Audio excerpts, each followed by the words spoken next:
Bonsoir.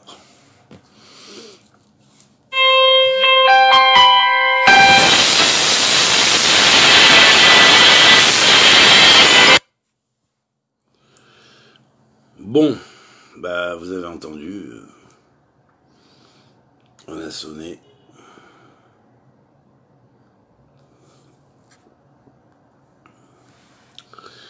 Donc je vais prendre un petit passage du Pirkei Avot, qui est la 9e sentence. Non, pardon, la 10e et la 11e sentence, ou disons le 11e personnage énuméré dans le Pirkei Avot. Donc, on sait que ici, il s'agit de Shemaïa ve Abtalion. Or, Shemaïa ve Abtalion nous disent Kiblou Mehem, ils ont reçu de précédents. Shemaïa Omer, Shemaïa qui veut dire celui qui entend, Ya. Shamaïa, il a écouté Ya. Ya, c'est la sagesse. Oev et Amelacha, aime le travail. Mais Melacha, ça vient de la racine malach, mais c'est au féminin. C'est-à-dire, pratique ton travail comme un art qui engendre, comme dirait, une réalisation qui devient le féminin d'un ange, quelque part, dans l'action. Sacralise ton action, et la sacralisation de ton action sera quelque part, comme dirait, engendrera une énergie qui est le féminin de l'ange qui correspond à cette action. On sait qu'il y a 39 types de travaux, et on sait qu'il y a chacun de ces travaux qui est lié à un des composants des sphirotes, puisqu'on sait que les sphirotes sont appelés Keter, Chochma, Bina, Chesed, Gvura, Tiferet, Netzach, Od, et Yesod et Malchut. Et là donc, bon, je vais pas vous les traduire, on va pas faire un cours là-dessus, parce que ça serait trop long. J'ai fait un cours là-dessus, vous avez qu'à le chercher sur YouTube ou sur bientôtlageoula.com, où vous avez le report pratiquement de toutes mes cours et conférences, ainsi que sur mon site qui s'appelle davidlelouch.com. Donc ça, vous pouvez chercher. Si vous ne trouvez pas l'un, vous trouverez à l'autre. Donc, par contre, dans les 39 les 39 travaux sont liés aux sphirotes, aux 10 sphirotes. Par quoi? Parce que lorsque l'on compte le nombre des lettres qu'il y a dans les noms des 10 sphirotes, nous trouvons 39 lettres. Ce qui fait que symboliquement, il y a un lien entre ces 39 lettres et les 39 travaux sacrés ou source de l'art de tout le travail. Puisque tous les travaux du monde que l'on fait, depuis le chef d'entreprise au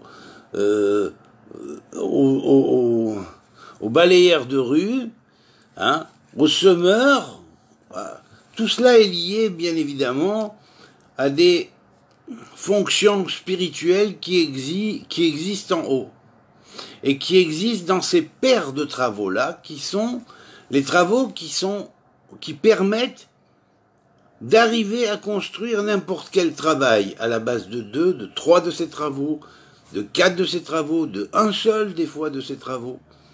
Voilà.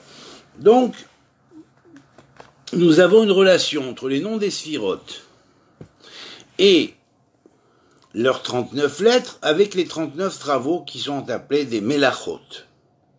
Melachot veut dire travaux, mais veut dire travaux dans lesquels tu peux mettre un art dedans. Et à ce moment-là, les anges, les 39 anges qui portent les voyelles correspondantes aux sphirotes qui sont au nombre de 39 également, dans les noms des sphirotes, dans les noms des voyelles correspondant aux sphirotes, le A, le I, le O, le U, le OU. Bref, il y a également 39 anges qui portent les travaux. Ces 39 anges sont essentiels parce qu'ils ont une relation directe et avec les sphirotes et avec les sphirotes, donc sphères d'attributs divins, et avec les travaux en question pour les sacraliser. Donc, le fait de se concentrer sur un travail et de l'apprendre dans le sens spirituel qui lui correspond, c'est bel et bien évidemment construire, si on pourrait dire, une action qui permet à l'ange correspondant à la fois à la voyelle qui porte les voyelles des sphirotes, des noms des sphirotes, et ces voyelles s'écrivent aussi donc avec 39 lettres, donc bien évidemment il y aura une relation des 39 lettres correspondant au nom des 10 sphirotes et des 39 lettres correspondant aux voyelles correspondantes aux 10 sphirotes, avec les 39 travaux symboliques qui sont appelés les paires de travaux, ou ce qui permet à toute personne qui construit de construire quelque chose et de la construire avec art. Alors, Shemaya est donc celui qui va énoncer cette sentence-là, Ohev et Amelacha, aime ton travail, aime le travail. Pourquoi? Parce que derrière la Melacha se cache un métier de Dieu qui s'exprime par la sphira et qui crée le monde, qu'il équilibre par un ange ou même par des groupes d'anges qui sont porteurs des voyelles correspondant aux 10 sphirotes.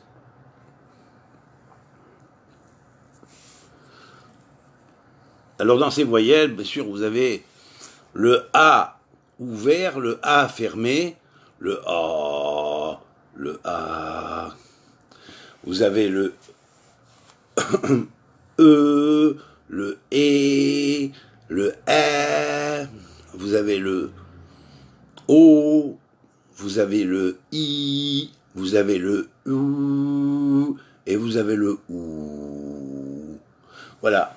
Et vous avez le sans voyelle. Donc tout cela correspond bien évidemment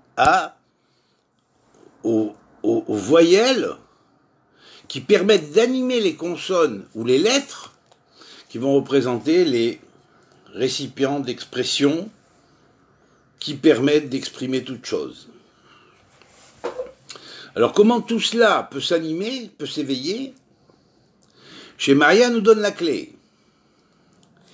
Il énumère il est le 10e personnage marqué dans le Pirkei Avot, celui qui est lié au Shem Aleph Lamed Dalet du Shem Hameforash, car il y a 72 personnes, noms de personnes, qui sont à l'origine du Pirkei Avot, et le Pirkei Avot, bien évidemment, derrière ces sentences de sagesse, décrit les fonctions du Shem Hameforash. Alors, bien évidemment, ce nom-là, Aleph Lamed Dalet, Alad, l'ange qui le porte s'appelle Aladia, de jour, Alad El, de nuit. Ce nom-là, de Dieu, est le nom qui correspond donc au 10e nom du Shem Hameforash, celui qui est lié au chesed, à la bonté de la chokhma, c'est-à-dire à la sagesse, la chokhma du chesed, la sagesse du chesed. Curieusement, de quoi il nous parle? Ohev et Amelacha, amour, puisque sagesse et amour sont liés. Dans la sphira de sagesse, il y a l'amour. Dans la sphira, de chesed, bonté, il y a l'amour. Donc, Ohev et Amelacha. Vessoné et Arabanout. Et tu dois haïr Sno et Arabanout. Et la Rabbanout. Et la Rabbanout, ça veut dire ne veuille pas être un rave, t'ériger en rave sur les autres, ou être un rave alors que tu n'as pas accompli la melacha qu'il faut, hein, sanctifier les travaux que tu peux faire ou tout travail, hein, ne t'érige pas en rave, en maître. Et on peut dire quelque part, dénigre, si tu veux, le système de la rabbanout, c'est-à-dire ne t'affilie pas au système de la rabbanout. C'est Abtalion qui le dit, hein, c'est pas moi. Hein. Alors, ça veut dire quoi? Est-ce que Abtalion ici dénigre la rabbanout? Non. Il dénigre la fausse rabbanout. La rabbanout qui s'érige comme rabbanout, mais qui s'érige comme rabbanout comme un système de rabbanout. Car la rabbanout contient la racine rav, qui veut dire à la fois large, grand, mais qui veut dire aussi maître. Donc, et la rabbanout en tant que système, mais sois maître de toi-même. Ça veut dire que si tu as travaillé sur le système de la maîtrise de toi-même, eh bien, tu dois aimer la melacha. Tu dois travailler.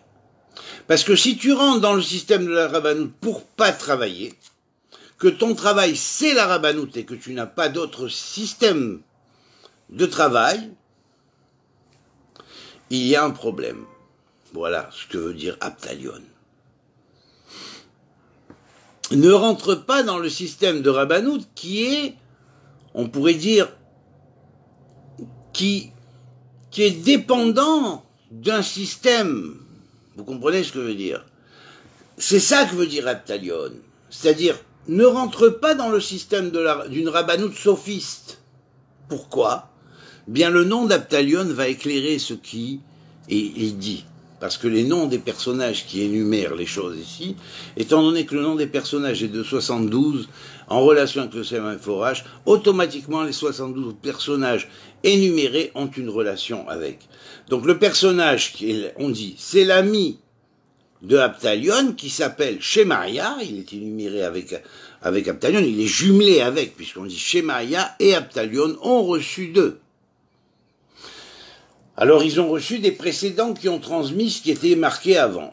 Et puis ils vont transmettre, et puis voilà. Donc Shemaïa va émettre la chose. Shemaïa, c'est celui qui écoute Ya, la sagesse, et il va donner ce conseil. Si tu veux être un sage et écouter la sagesse comme moi, alors va dans mon sens et voilà le conseil que je te donne.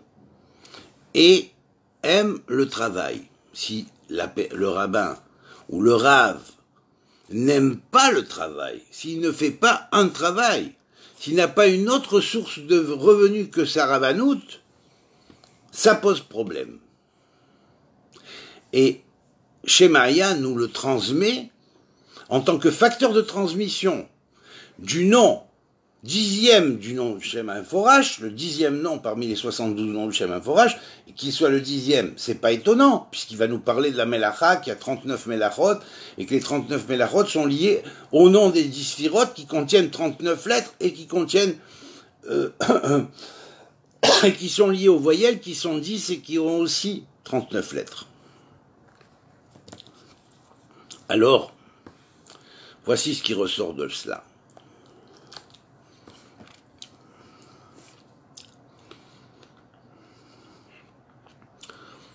Il dit ensuite, Ve'al kitvada la reshut, et ne recherche pas les faveurs des grands. Les grands, c'est ceux qui ont le pognon.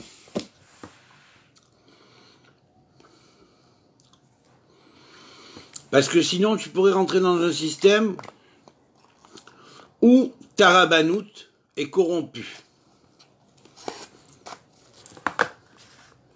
Voilà, alors bon conseil, trouvez des travaux et ne vendez pas le temple, ne vous faites pas acheter par les marchands du temple, trouvez-vous un travail, gagnez autrement et transmettez la Torah pour la Torah. C'est le vrai sens de ce que veut dire Abtalion, et ça c'est Shamaya, il a entendu de Ya. Ne soyez pas dépendants de ceux qui achètent les faveurs des grands, car vous corromprez votre rabbanout, et cette rabbanout-là, il vaut mieux la haïr. L'éloigner de soi, parce qu'elle est corrompue. Je suis désolé, hein, c'est mon interprétation. Bien sûr, il y en aura qui ne seront pas d'accord, bien évidemment, mais il faut se lever de bonne heure avant de démontrer que ça veut dire le contraire. Ou autre chose que ça. Parce que c'est marqué Mefourash. Et quand on le prouve avec le nombre correspondant au Chacham qui énumère, et qu'on voit que ça correspond avec la sphère précise dans le schéma Mefourash qui correspond à l'amour de la sagesse, et qu'ici, on est en train de parler d'amour et de sagesse, eh ben, quand même, là, faut se lever de bonne heure avant de démontrer le contraire, hein. Voilà, c'est tout. Alors maintenant, on va voir ce que dit Abtalion, parce qu'il va dire certainement quelque chose de complémentaire, et il dit cela. Abtalion, Omer, et Abtalion, c'est Ab-Tal-Yon. Ab, c'est père, Tal, c'est 39. C'est la rosée qui descend de la sacralisation des 39 arts. Yon, c'est une expression finale dans un mot qui va exprimer la force d'un néon, la force, une force philosophique. On va retrouver ces 3 lettres dans le mot Yavan, mais pas avec la même voyalisation. Vous voyez ? Et le problème de Yavan, c'est d'avoir voulu élever le A, le Vav, du haut de Yon, au A, Kamatz de Keter. Il a voulu prendre la couronne, c'est pour ça que... voilà. Bon, donc Abtalion nous dit la chose suivante. Et lui, il est lié au nom de Dieu qui se dit Lao.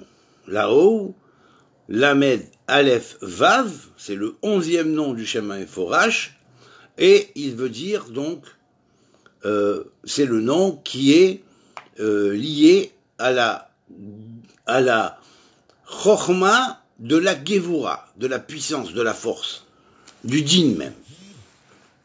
Et voici ce que dit Abtalion. Abtalion Omer, Chachamim, Hizaeru bedivrechem. Faites attention à vos paroles.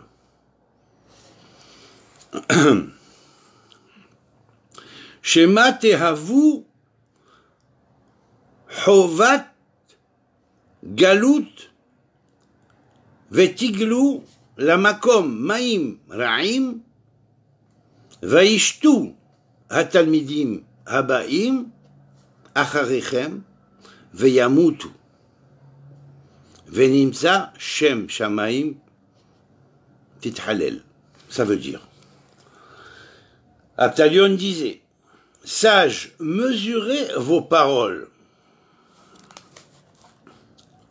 car vous pourriez être condamné à l'exil et déporté dans des endroits où les eaux sont malsaines. Les disciples qui vous suivent pourraient en boire et mourir de ces eaux-là. Et le nom du Seigneur en serait profané. Et voilà. Et là, vous avez la solution. Lorsque un système s'éloigne de la racine et qu'il devient exploité par un système qui le chapeaute, c'est ce qui arrive. C'est ce qui arrive. Vous conduisez les gens vers des eaux qui sont des eaux fangieuses, des eaux comme dans les marécages, marécageuses, et ceux qui boivent de ces eaux pourraient en mourir spirituellement, parce qu'ils tomberaient dans une forme de compréhension qui n'est pas la compréhension originelle de la Torah, et là, catastrophe. Voilà. Alors maintenant, bon, on va parler des règles du gouvernement et de ceux qui nous gouvernent. Alors, bien évidemment, le problème est que presque tous les gouverneurs du monde, que ce soit les présidents de la République, les rois encore ça passe, mais les rois ils sont souvent influencés par leurs astrologues et par leurs conseillers qui souvent ils sont pas forcément toujours droits, très droits. Mais si nous parlons des présidents de la République, des républiques, le problème est dans ce qui est au-delà des présidents, ce qui les met au pouvoir ou qui les fait déménager du pouvoir à partir du moment où ils ne vont pas dans le sens de ceux qui lui dictent, qui dictent au président ce qu'il doit amener. Or ces gens-là, qui sont derrière, ne sont pas forcément des sages, et ils sont même loin souvent d'être des sages. Et là-dessus, le Zohar nous prévient au travers de Rabbi Shimon Bar Yochai, qui parle de cette corruption qui peut exister dans les systèmes religieux, lorsqu'ils sont déviés par l'argent, lorsqu'ils se font acheter, lorsqu'ils se font exploiter, lorsque les maîtres qui enseignent soi-disant au peuple sont des maîtres corrompus qui vont transmettre des faux messages parce qu'il y a derrière eux des riches qui leur disent si tu dis ça c'est bon, si tu dis pas ça je te vire et j'en mets un autre à ta place, et qu'eux ont une politique à eux, et cette politique derrière elle, il y a souvent ce qu'on appelle, comme dit Rabbi Shimon Bar Yochai dans le Zohar, les anges déchus. C'est pourquoi ces mêmes personnes qu'on appelle les grands, que Abtalion ici nomme les grands, auprès desquels tu voudrais avoir la grâce, hein, eh bien, non, ne cherche pas leur faveur. Parce que si tu cherches leur faveur, que tes idéaux soient politiques mais dans le bon sens, ou que tes idéaux soient religieux mais dans le bon sens, tôt ou tard, on te fera dévier de ton sens initial. Voilà pourquoi vous ne devez pas être esclave de tout ce qui vend le temple et tout ce qui permet de le construire. Alors maintenant, bien évidemment, je vais vous parler de cette loi de l'éducation. Le monde se maintient par la loi de l'éducation, elle est le fondement même de l'existence du monde. Puisqu'on dit comme ça, la charité, elle est appelée. L'éducation est aussi appelée charité, elle est liée à la même sphère, à la sphère de Yesod, l'enseignement, le chinour, mais aussi la charité. Chinour, c'est la relation avec Ranor, qui est le prince des faces, ou le scribe du ciel. Lui, il aime bien la justice, c'est pour ça que Dieu l'a pris plutôt en tant que Ranor, et l'a institué maître des anges, en tant que Métatron. Donc, évidemment, le message ici, c'est l'éducation. Lui, il était le maître du Chinour, c'est lui qui a éduqué tout le monde dans l'ésotérisme, qui a dévoilé tous les ésotérismes qui se sont dévoilés dans le monde et qui ont été après dévoyés. C'est pas pour rien qu'on m'a fait faire vous comprenez, c'est pour que j'appuie là-dessus, qui ont été dévoyés par ceux qui les ont ensuite déformés, en faisant des religions qui étaient des religions qui n'étaient pas des religions à l'origine, qui étaient des modes de vie, des religions pour en faire des systèmes où la spiritualité réelle a été transposée par une espèce de folklore, par une espèce de pratique, des lois qui sont humaines et qui se prétendent de Dieu, alors qu'elles ont été humaines. Et la faiblesse humaine se fait, comment dirais-je,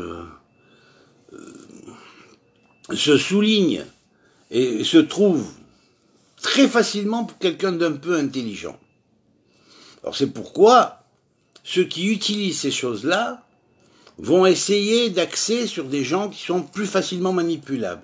Et dès qu'ils vont sentir qu'il y a quelqu'un qui sort un peu du système et qui n'obtempèrent pas au système, ils vont tout faire pour l'éloigner de façon à ce que les questions que pose quelqu'un d'intelligent qui mette en échec le système établi par les humains, qui veulent faire passer ça pour un système ayant sorti directement de la bouche de Dieu, que ce soit au Sinaï ou ailleurs, eh bien, ils vont être démantelés. Donc, de ce fait, on les chasse des communautés. Voilà, parce qu'ils gênent les anges déchus, et les anges déchus demandent à leurs représentants, bien évidemment, virez-moi celui-là, parce que sinon, va y avoir des problèmes.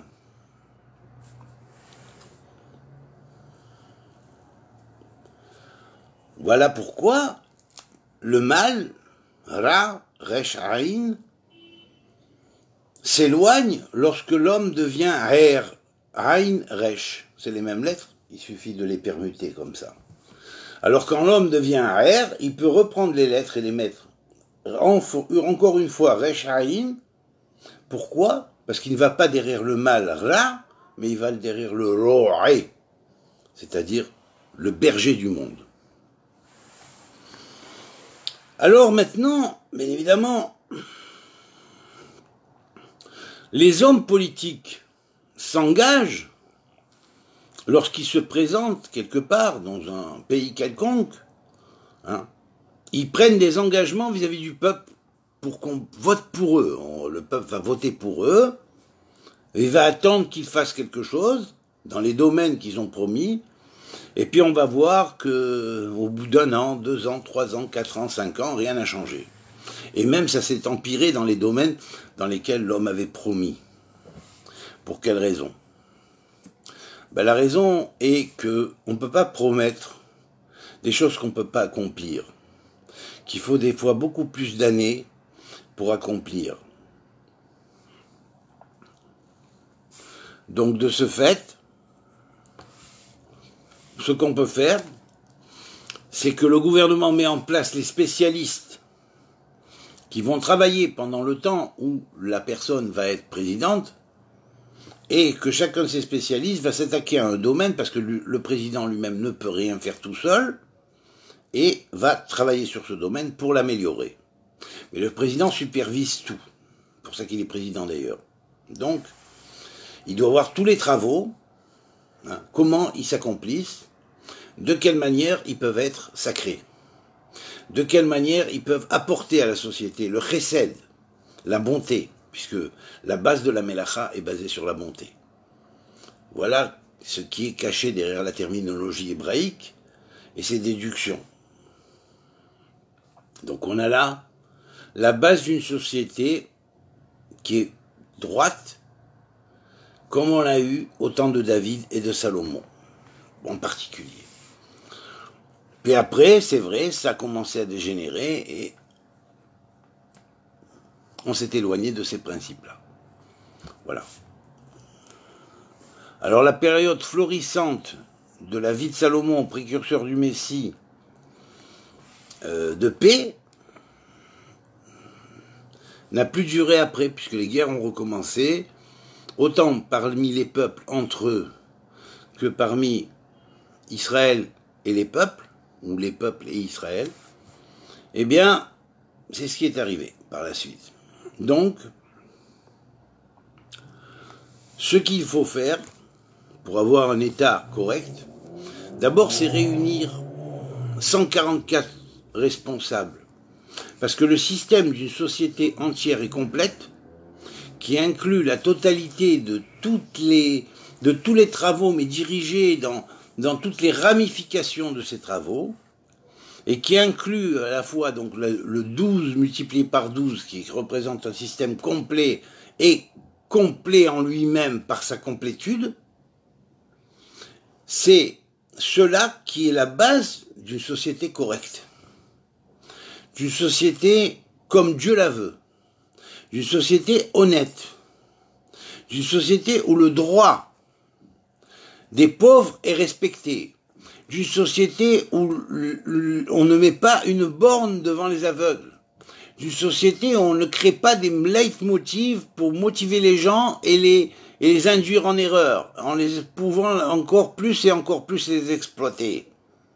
C'est le contraire de la société que les anges déchus veulent amener sur cette terre. Voilà, vous avez tout compris. À partir de là, faites en sorte, transmettez, mais transmettez bien. Il y a 144 bases pour une structure complète d'un État pour qu'il marche, et c'était la raison pour laquelle il y avait 12 tribus, et chacune des tribus se mixait avec toutes les autres, jusqu'à ce qu'on soit arrivé au temps de David, qu'il y avait eu véritablement des associations de chaque tribu avec toutes les tribus, et qu'il y avait 144 bases. Ces 144 bases existaient en haut, elles ont commencé à exister en bas, en parallèle. Ça a été la société parfaite du temps de David. C'est pourquoi David a dit Hadesh Yamenu Kekedem. Régénère, il parle pour le futur, régénère-nous comme au primordial. Au primordial, c'est-à-dire au temps où il y avait une tradition primordiale qui incluait tous les aspects, autant yin que yang, des 72 sagesses qui émanent du nom, dit le nom en 72 noms qui est appelé Shema Meforach. Alors cette chose-là, c'est la base d'une société parfaite. Qui aujourd'hui est capable de définir ces 144 aspects un par un et de dire à quoi ça correspond? Il n'y a rien qui échappe là. La sécurité sociale, vous l'avez,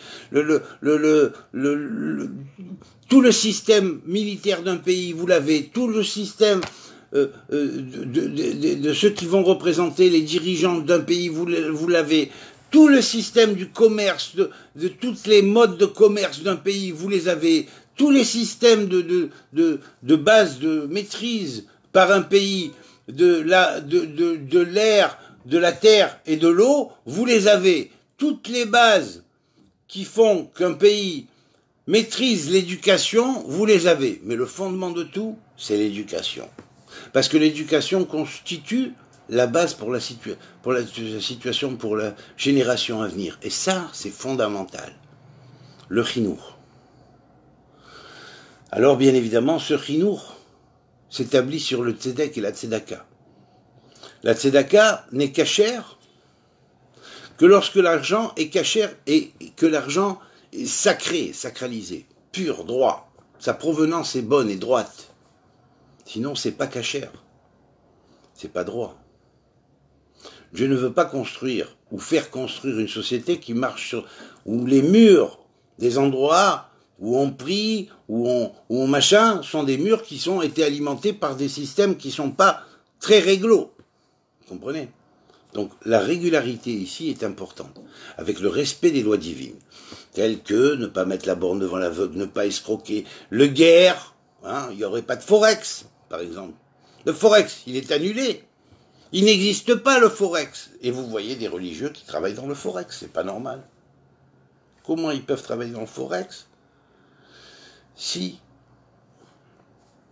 la Torah nous dit de bien se comporter vis-à-vis de l'étranger, que sinon ça crée un chilul Hashem, et que le nom de Dieu est profané, et qu'après on dit, voyez les Juifs ce qu'ils font.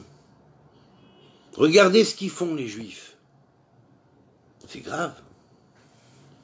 Shem, Shamaim, Mehulal. Le nom de Dieu est profané. Voilà ce que nous enseigne la Torah. Voilà ce que nous enseigne la Torah. Elle nous donne les bases d'une société pure, d'une société droite, d'une société qui n'est pas une société d'exploitation, d'une société où le roi rend compte au peuple, où le président rend compte à son peuple. Chaque fois qu'il se passe 2 mois, 3 mois, ben qu'en est-il, monsieur le président, de l'argent qui a été versé à telle et telle société pour guérir pour le cancer? Où est-ce que c'est allé? Ben, il faut voir le ministre de cette chose-là, amenez-le, voyons, voilà les comptes, les contrôles, vous avez tout en face de vous. Et n'importe qui du peuple peut contrôler. C'est ça une société qui marche.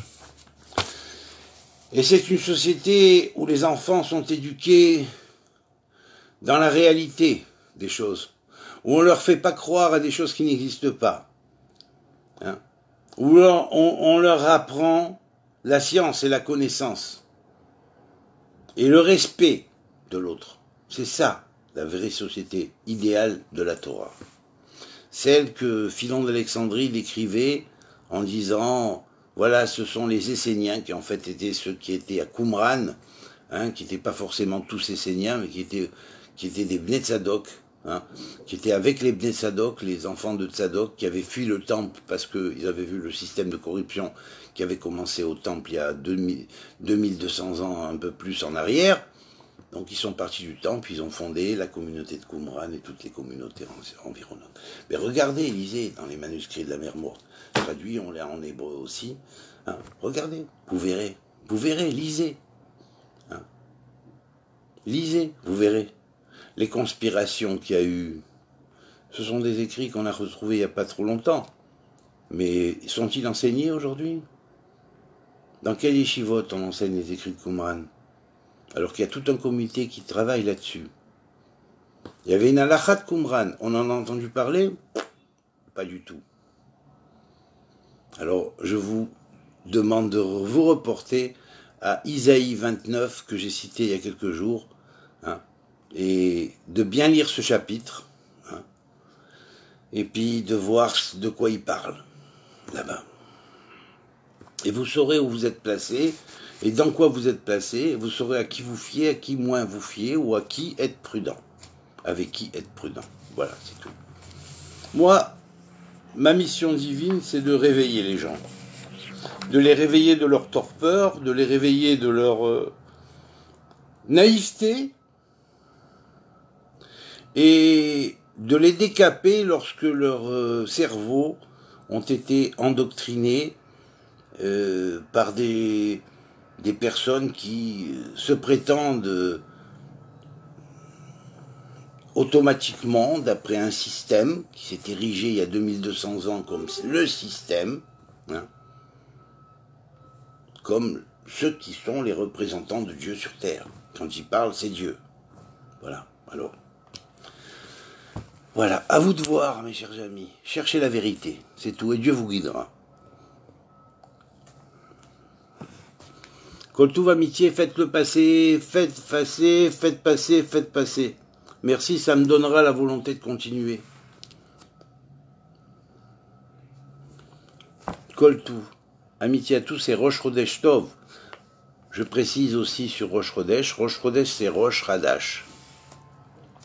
C'est une tête nouvelle. Et en fait, je voulais pas faire de cours aujourd'hui. Je l'ai fait parce que je sais que c'est Rosh Chodesh Adar. Et que quand on commence le Chodesh Adar, le mois d'Adar, on va se multiplier en simcha, c'est-à-dire en joie. Mais que le Chodesh Adar est le Chodesh clé, à la fois du 8e roi, qui s'appelle Adar aussi, mais aussi est le Chodesh, le mois du poisson, qui est le mois qui va, donc quand l'ère va se terminer, ou être presque à sa fin, le 8e roi, ou le roi que Dieu a choisi, se révélera. Et ça, c'est fondamental, parce que c'est la dernière Megillah, c'est-à-dire la Megillah, c'est-à-dire le dévoilement, mais qui en fait, on sait que Hadar est lié à un retournement, à une méapécha, à une révolution quelque part, et en fait un démasquage où ce qui est faux est dévoilé, où on voit derrière les voiles, où on voit derrière les masques. Et 6 fois, on se masque, mais on se masque pour rigoler. Et tout deviendra après une grande rigolade, parce qu'on dit que justement Purim, qui est la fête du mois d'Adar, restera pour toujours, même après les temps messianiques. Alors que toutes les autres fêtes du calendrier, sauf bien sûr aussi Hanouka, qui est la fête des Lumières, seront enlevées. Voilà. Koltouv, amitié à tous, et qu'on soit bientôt dans ces temps, et en réel, et pas en théorie. Kol Touv, amitié à tous. Que Dieu vous bénisse. Transmettez.